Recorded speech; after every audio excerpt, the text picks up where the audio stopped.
A sala cheirava a papel velho e ambição mal disfarçada. O escritório do Dr. Renato Vasconcelos ficava no 12º andar de um edifício Art Deco, no centro de São Paulo, daqueles que ainda tinham elevador de grade e piso de mármore amarelado pelo tempo.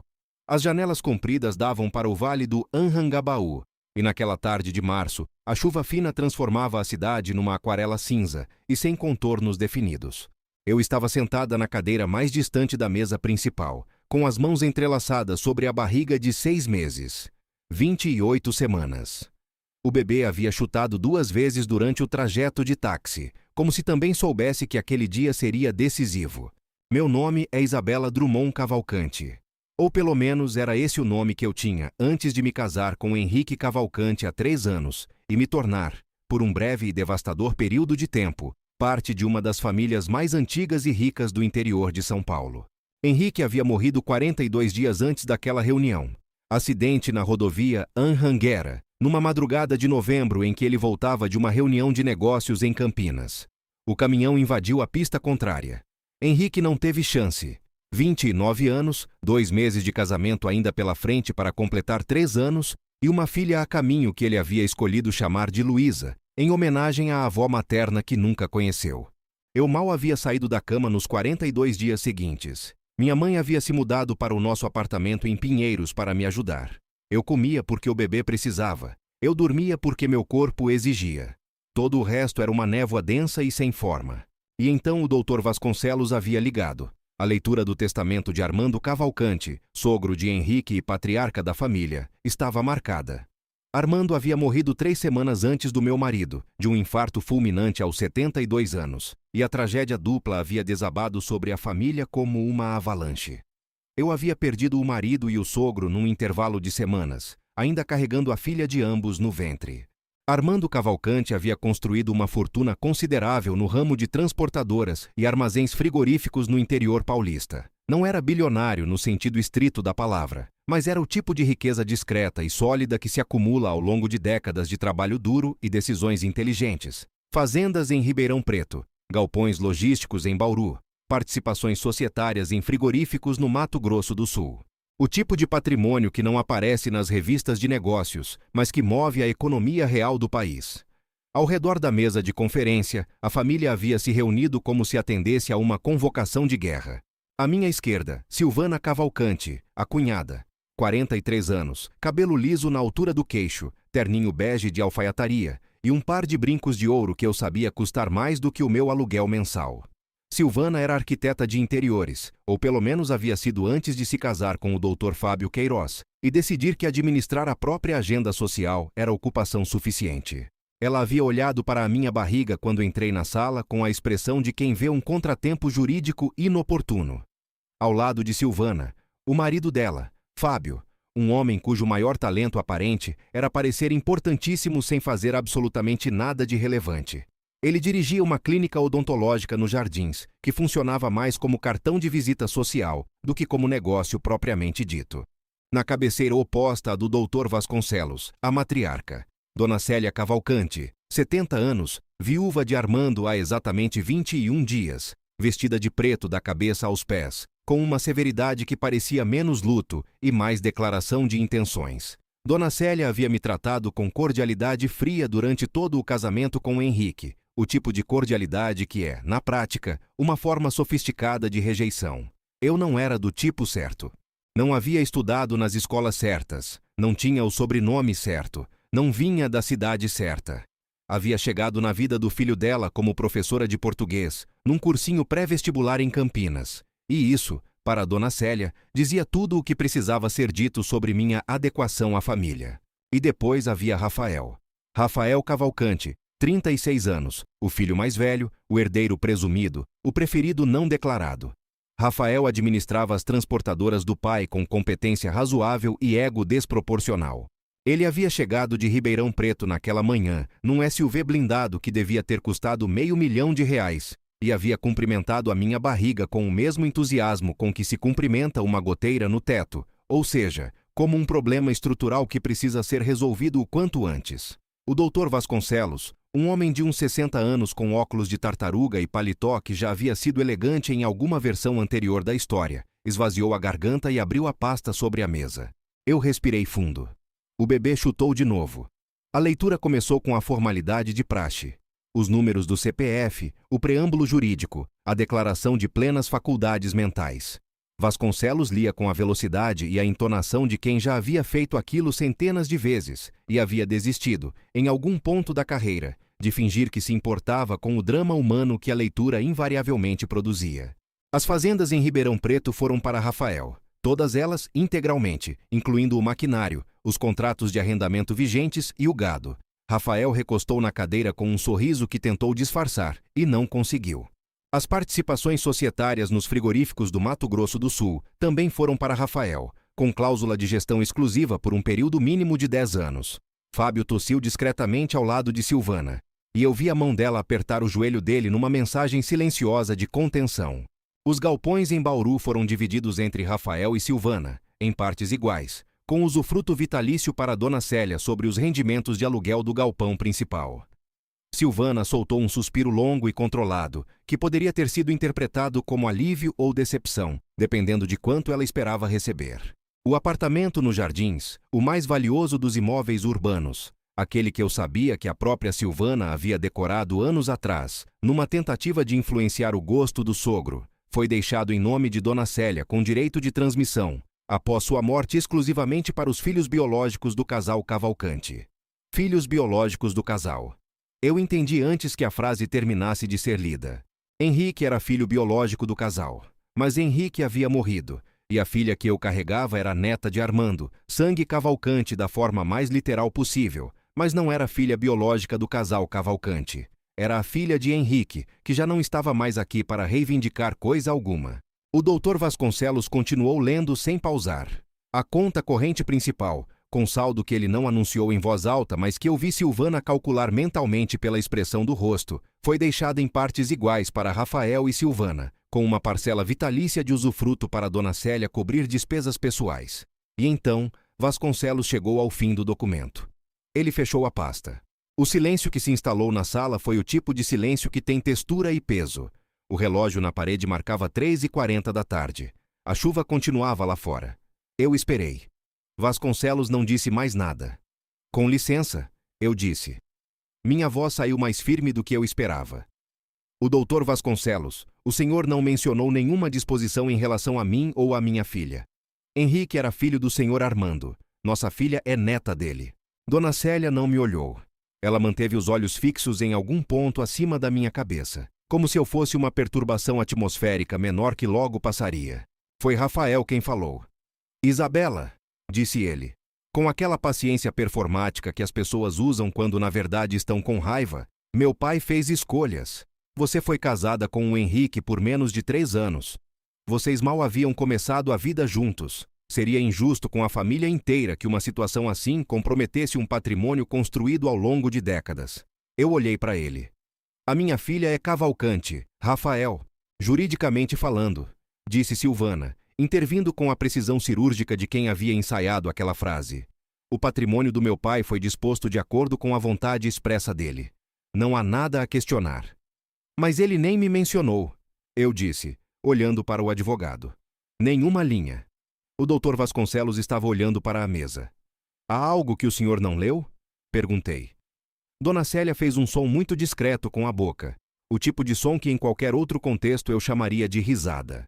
Isabela, disse Rafael, se levantando e abotoando o paletó como se a reunião estivesse encerrada, meu pai deixou disposições claras. Se você tiver alguma contestação jurídica a fazer, recomendo contratar um advogado. Por enquanto, acho que está tudo dito. Não está, disse o doutor Vasconcelos. Todo mundo parou. A voz de Vasconcelos havia mudado de registro. Não era mais a voz cansada e burocrática de quem lê documentos por obrigação. Era outra coisa, mais firme, mais deliberada. Rafael ficou parado com a mão no botão do paletó. Peço que todos se sentem, disse o advogado. Há uma segunda parte deste processo que ainda não foi conduzida. Silvana franziu a testa. Segunda parte? Vasconcelos não respondeu imediatamente. Ele se levantou, caminhou até o armário de madeira escura no canto da sala inseriu uma chave pequena na fechadura e abriu a porta. De dentro, retirou uma caixa de papelão lacrada com fita adesiva marrom, daquelas caixas de arquivo morto que os escritórios de advocacia usam para guardar documentos antigos. Sobre a caixa, havia um envelope branco, grosso, com o meu nome escrito à mão na frente. Isabela Drummond Cavalcante. A caligrafia era de Armando. Eu a reconheci imediatamente porque havia passado 3 anos lendo bilhetinhos que ele deixava na geladeira da casa dele quando Henrique e eu íamos visitar nos fins de semana. Armando era do tipo de homem que ainda escrevia recados à mão.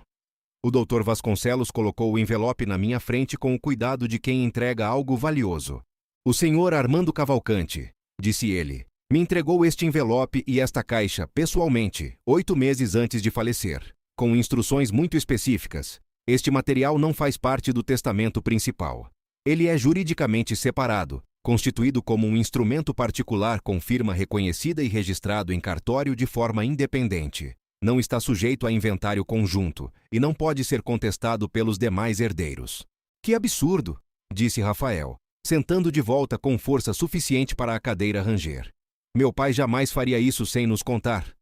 "Seu pai fez exatamente isso", disse Vasconcelos, com uma calma que parecia ensaiada para aquele momento específico, "e me instruiu explicitamente a não comunicar os demais herdeiros sobre a existência deste instrumento antes da leitura do testamento principal." Dona Célia finalmente me olhou.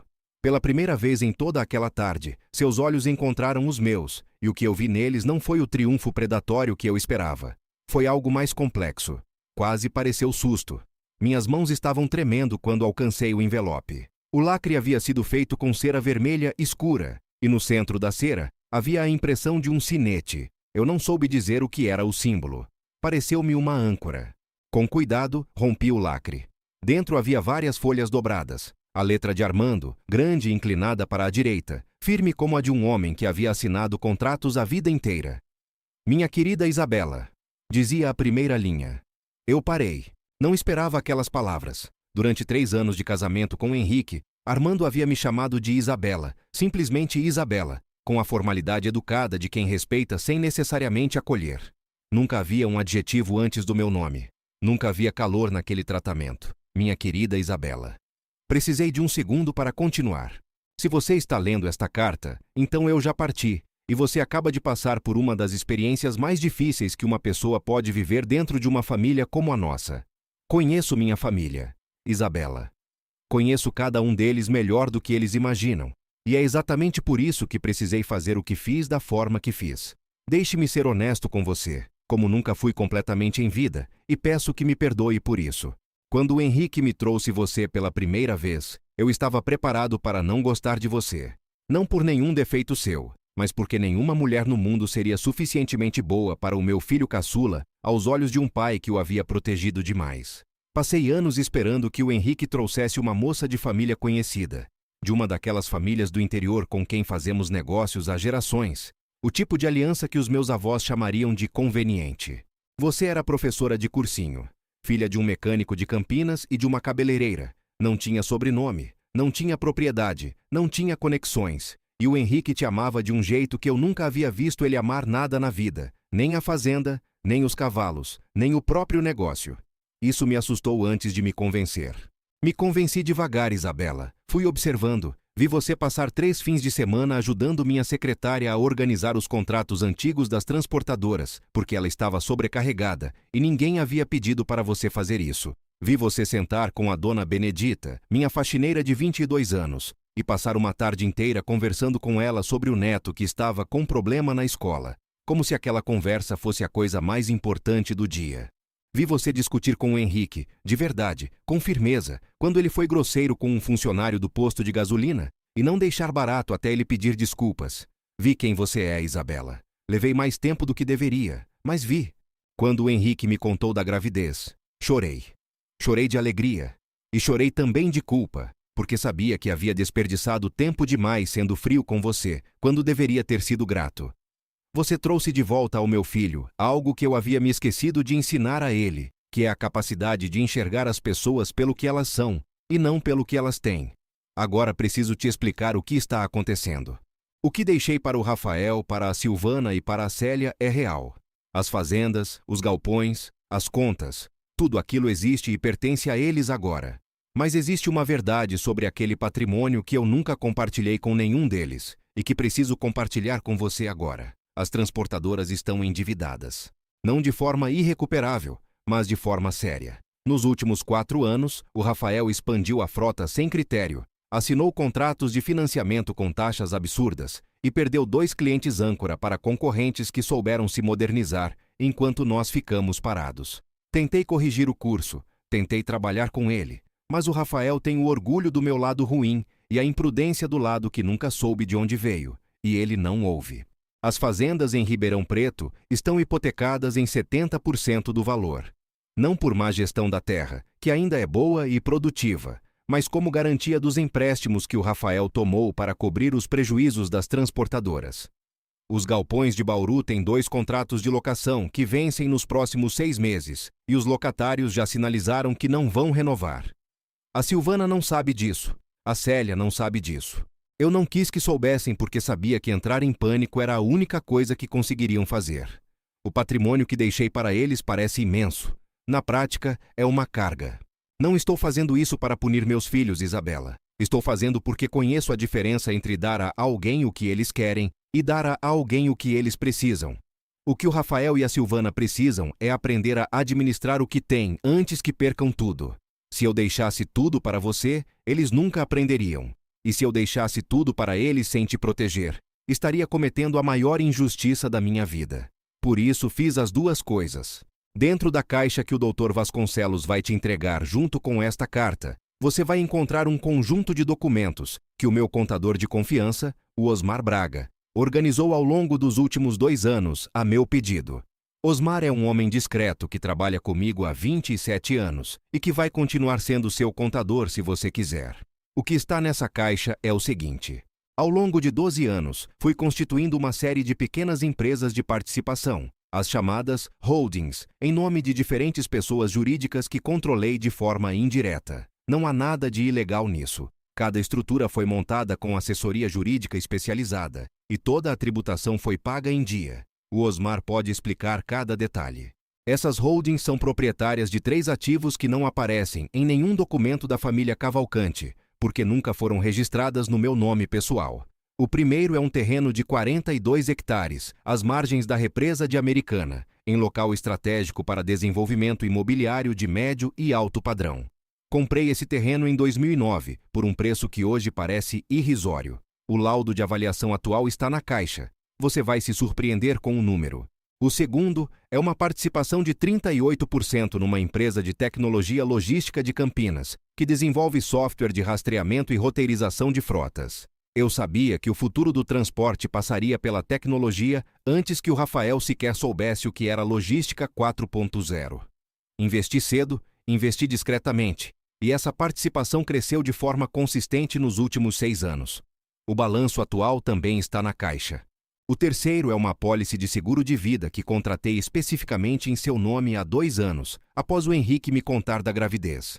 Não é um valor exorbitante, mas é suficiente para garantir que você e a minha neta tenham estabilidade por muitos anos, enquanto você decide o que fazer com o resto. A holding que controla esses 3 ativos se chama Luiza Participações Ltda. Eu escolhi esse nome antes de saber que vocês iam chamar a bebê de Luiza.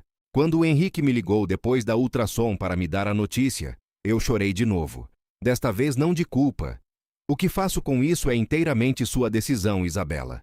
Você pode vender o terreno de Americana para um incorporador e usar o dinheiro como bem entender. Você pode manter a participação na empresa de Campinas e ter uma renda de dividendos consistente pelos próximos anos.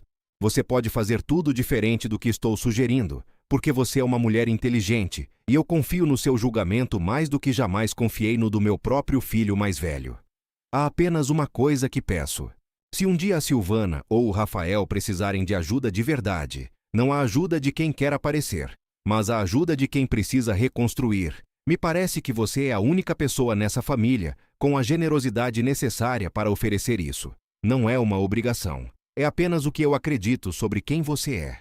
Cuide da Luiza. Cuide de você, com o amor que deveria ter demonstrado muito antes, Armando Cavalcante. Eu não sei quanto tempo fiquei com aquelas folhas nas mãos. O escritório estava completamente silencioso. Até a chuva havia parado lá fora, como se o tempo tivesse concordado em fazer uma pausa. Quando levantei os olhos, vi Rafael de pé ao lado da janela, de costas para a sala, com as mãos entrelaçadas atrás da cabeça. Vi Silvana com o rosto rígido e os olhos brilhantes, não de emoção, mas da contenção forçada de alguém que está calculando muito rápido. Vi Fábio olhando para a mesa com a expressão vaga de quem percebe que está num quarto onde coisas importantes estão acontecendo, mas não sabe bem qual é o seu papel na cena. E vi Dona Célia. Dona Célia me olhava. E pela primeira vez em 3 anos, o olhar dela não tinha frieza. Tinha algo muito mais complicado. Tinha o reconhecimento doloroso de quem percebe, tarde demais, que havia subestimado alguém que não merecia ser subestimado. O Dr. Vasconcelos colocou a caixa de papelão à minha frente sobre a mesa. A documentação completa está aqui, disse ele.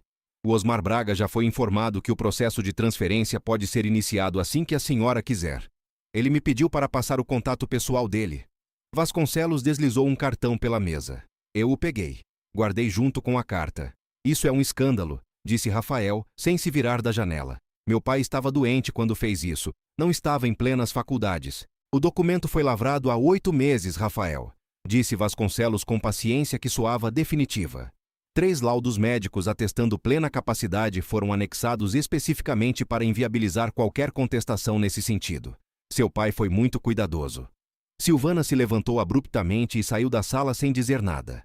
Fábio a seguiu 2 segundos depois, com a expressão de um cachorro que não entendeu bem o que aconteceu, mas sabe que não foi bom. Rafael finalmente se virou. Ele me olhou com uma expressão que eu nunca havia visto no rosto dele antes. Não era raiva. Era algo mais próximo de vergonha. Você sabia, disse ele. Não era uma pergunta. Não sabia de nada. Eu disse. E era-se a verdade. Ele ficou me olhando por um momento. Depois pegou o paletó, que havia penduras no espaldar da cadeira, e saiu. Na sala, ficamos apenas eu, Dona Célia e o Dr. Vasconcelos. Vasconcelos começou a organizar os papéis sobre a mesa com a discrição de quem sabe que precisa desaparecer. Em alguns minutos, murmurou uma despedida e saiu também, fechando a porta com um cuidado excessivo, o tipo de cuidado que as pessoas têm quando percebem que estão saindo de um momento histórico. Dona Célia e eu ficamos sozinhas. Ela estava olhando para as mãos no colo. As unhas eram compridas e pintadas de bordô, impecáveis mesmo no luto. Ele nunca me contou, disse ela. A voz estava diferente, mais baixa, sem a dureza costumeira. Eu não disse nada. Ele era assim, continuou ela. Armando. Fazia as coisas sem contar. Às vezes para proteger, às vezes porque simplesmente não sabia como explicar o que estava sentindo. Eram 70 anos de homem paulista do interior, não é fácil. Ainda não disse nada. Eu não fui justa com você, disse Dona Célia. As palavras pareceram custar muito. Eu sabia disso enquanto estava fazendo, e fiz do mesmo jeito. Queria que o Henrique tivesse casado com uma menina que eu escolhi. E quando não foi assim, foi difícil. Desnecessariamente difícil. Dona Célia, eu disse com cuidado, a senhora perdeu o marido e o filho em menos de 1 mês. Eu perdi o Henrique. Não precisamos resolver tudo hoje. Ela me olhou. Os olhos eram claros como os de Henrique, essa característica específica que eu havia amado desde o início, e ver aqueles olhos no rosto dela foi a coisa mais difícil daquela tarde inteira. Como você vai chamar ela? Perguntou Dona Célia. A menina. Luísa, eu disse. A gente já havia decidido. Luísa Cavalcante. Ela fechou os olhos por um segundo. Era o nome da mãe do Armando, disse ela. Ele nunca falava muito nela. Perdeu a mãe cedo. Eu sei, eu disse. O Henrique me contou. Ela assentiu devagar. Ficou olhando para a caixa de papelão sobre a mesa. Para o envelope com o meu nome na frente. Ele a escolheu, disse ela. Mais para si mesma do que para mim. Conhecia os 2 filhos que criou e ainda assim a escolheu a você, para carregar o que realmente importava. Não respondei. Não havia resposta certa para aquilo. Dona Célia se levantou. Pegou a bolsa preta que havia pendurado na cadeira. Ficou parada por um momento ao lado da mesa, com aquela postura ereta de mulher que aprendeu desde cedo a não mostrar quando está sendo destruída por dentro. Me liga quando a Luísa nascer, disse ela. Se você quiser. Não estou exigindo. Estou pedindo. Eu vou ligar, eu disse. Ela assentiu uma vez. E saiu. Fiquei sozinha na sala. Peguei a carta de Armando e li de novo, mais devagar dessa vez. prestando atenção em cada parágrafo como quem lê um mapa e precisa gravar cada curva do caminho. O bebê chutou enquanto eu lia o trecho sobre o nome da holding, e eu coloquei a mão na barriga e fiquei ali um momento, parada, sentindo. Luiza Participações Lida. Ele havia escolhido aquele nome antes de saber. Saí do escritório às 5 da tarde. A chuva havia parado de vez e São Paulo farejava aquele cheiro específico de asfalto molhado e terra úmida que aparece depois das tempestades de verão. Peguei um táxi na Avenida São João e fui para Pinheiros. Minha mãe estava na cozinha quando entrei. Ela se chamava Vera Drummond, filha de um metalúrgico de São Bernardo e de uma costureira de Santo André. Mulher que havia trabalhado 6 dias por semana durante 20 anos para me colocar na faculdade. E que agora estava na minha cozinha fazendo arroz e feijão porque sabia que era o que eu precisava naquela noite. Ela me olhou quando entrei. Leu o meu rosto com aquela competência de mãe que não precisa de palavras. Como foi? Perguntou. Eu sentei na cadeira da cozinha, coloquei a caixa de papelão na mesa e encostei as mãos na barriga. Conta, disse ela, se sentando à minha frente. E eu contei. Contei tudo, desde a sala com cheiro de papel velho, passando pela expressão de Silvana, pelo silêncio de Dona Célia, pelo Rafael de costas para a janela.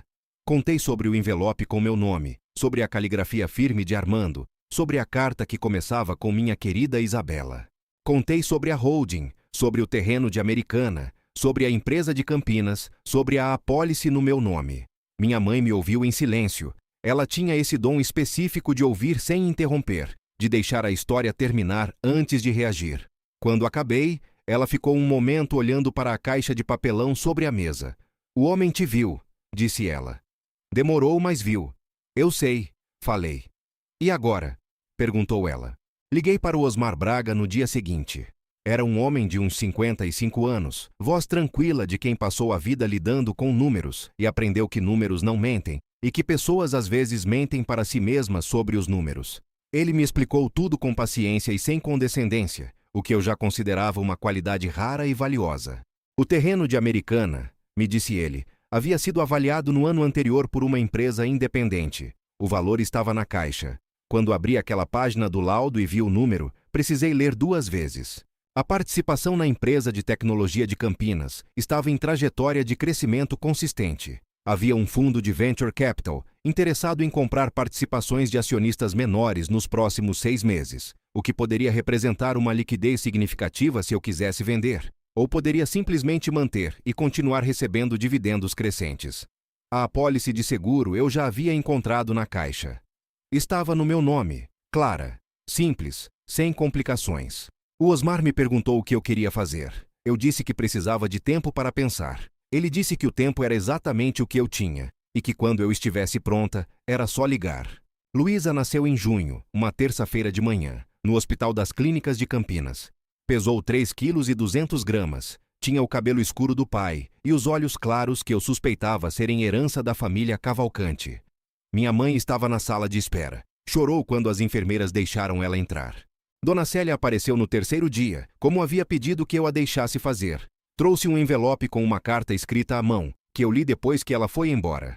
A carta era curta. Dizia que ela estava tentando aprender a ser diferente, que não prometia ser perfeita, que queria tentar.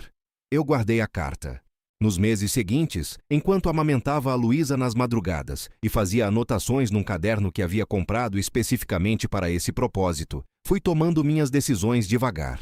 Não vendi o terreno de Americana imediatamente. Contratei um engenheiro civil para fazer uma avaliação independente e um advogado especializado em direito imobiliário para revisar toda a documentação. Fiz perguntas, muitas perguntas. Aprendi que uma das coisas que meu pai, o mecânico de Campinas, havia me ensinado sem saber era que você nunca entrega um carro para o cliente sem entender o que está errado com ele. Decidi não vender o terreno de Americana. Decidi desenvolver. Encontrei um sócio, um incorporador de médio porte de São José dos Campos, com reputação sólida e maneira direta de falar, que havia desenvolvido 2 projetos bem-sucedidos de habitação de médio padrão na região de Campinas. Ele conhecia o terreno. Havia tentado comprá-lo anos atrás e perdido para um comprador que ele nunca soube quem era. Quando percebeu que esse comprador havia sido Armando Cavalcante, ficou em silêncio por um momento e depois disse que o velho tinha olho bom. A parceria foi estruturada com o Osmar, acompanhando cada cláusula. Levamos 8 meses para fechar o contrato. Foram 8 meses de reuniões, de planilhas, de noites acordada com a Luísa num braço e o laptop no outro, de perguntas que eu não tinha vergonha de fazer porque havia aprendido muito cedo que a única pergunta idiota é a que você não faz. O empreendimento se chamaria Residencial Luísa. Não foi uma decisão sentimental.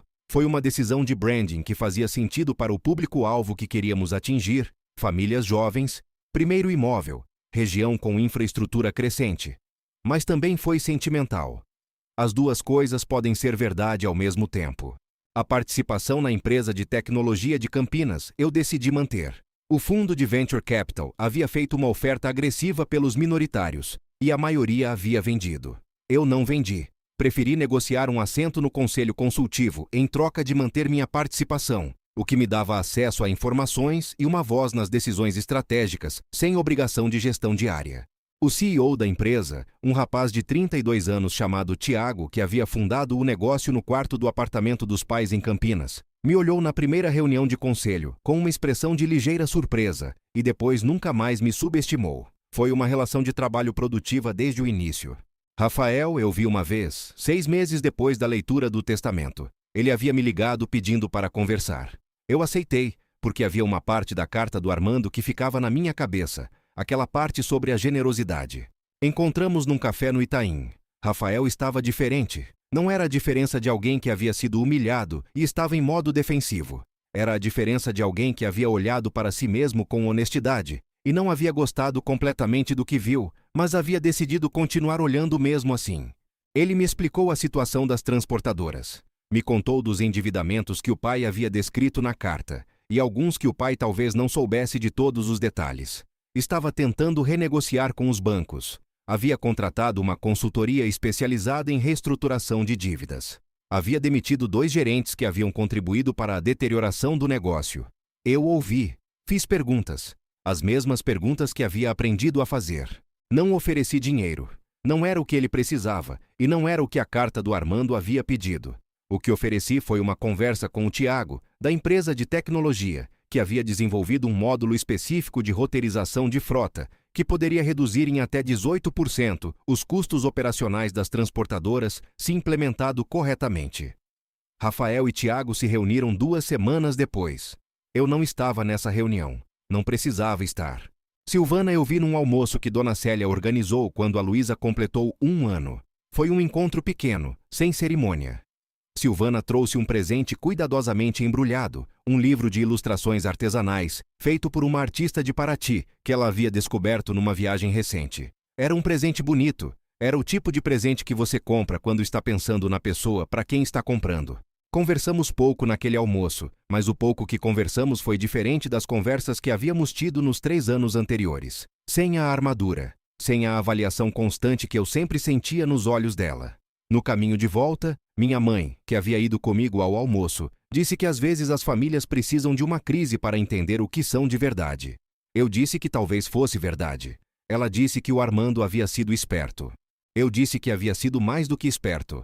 Havia sido corajoso, do jeito silencioso e difícil que é coragem nas famílias que não sabem falar sobre as coisas que importam. Havia reconhecido um erro sem ter garantia de que o reconhecimento seria suficiente, e havia feito o que podia para corrigi-lo da única forma que sabia. No dia em que as obras do Residencial Luísa foram lançadas, eu estava de pé num terreno de terra vermelha às margens da represa de Americana, com a Luísa no colo, 13 meses, cabelo escuro e olhos claros, e ela apontou para uma garça que estava pousada na margem da água, como se fosse a coisa mais extraordinária que havia acontecido em toda a sua vida recente. Era uma tarde de julho, fria para o padrão da região, e o sol estava descendo atrás dos eucaliptos na outra margem da represa, deixando a água cor de cobre. Eu pensei no Armando. Pensei que ele teria gostado daquele lugar. Pensei que ele provavelmente conhecia aquele lugar. Havia comprado aquele terreno específico porque havia ficado de pé, exatamente onde eu estava naquele momento, e havia enxergado o que era possível construir ali.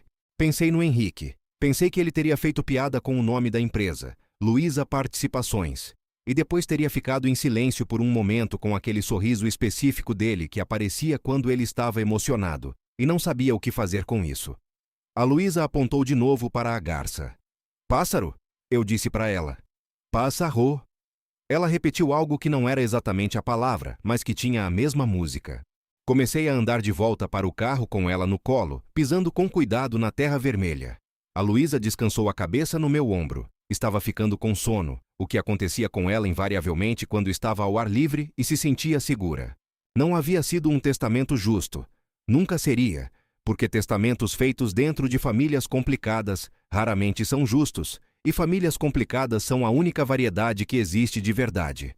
Mas havia dentro daquela injustiça uma intenção que eu havia aprendido a reconhecer. A intenção de um homem que havia chegado tarde demais ao amor, mas havia chegado mesmo assim.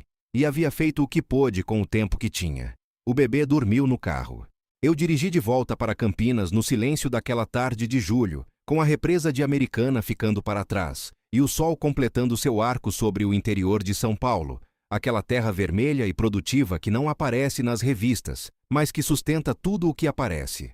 Armando havia me deixado mais do que um patrimônio. Havia me deixado a prova de que é possível enxergar tarde e ainda assim fazer diferença. Que o amor que demora para chegar ainda conta, desde que chegue de verdade.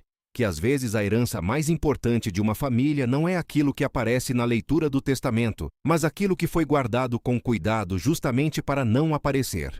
A Luísa dormia. Eu dirigi. E lá fora, o interior paulista se estendia em todas as direções, vasto e vermelho e cheio de possibilidade, exatamente como ele havia sabido que seria.